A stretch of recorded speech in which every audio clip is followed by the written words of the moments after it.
C Joseph Vijay எனும் நான்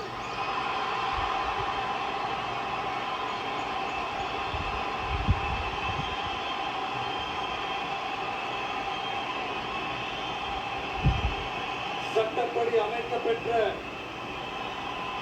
இந்திய அரசியல் அமைப்பின்பால் உண்மையான நம்பிக்கையும் மாறா பற்றும் கொண்டிருப்பேன் என்றும் இந்திய நாட்டின் ஒப்பில்லாத முழு முதல் ஆட்சியையும் உரிமையையும் நிலைநிறுத்துவேன் என்றும் தமிழ்நாட்டு அரசின் முதலமைச்சராக உண்மையாகவும் உளச்சான்றின்படியும் என் கடமைகளை நிறைவேற்றுவேன் என்றும் அரசியல் அமைப்பிற்கும் சட்டத்திற்கும் இணங்க அச்சமும் ஒருதலை சார்பும் இன்றி விருப்பு வெறுப்பை விலக்கி பலதரப்பட்ட மக்கள் அனைவருக்கும்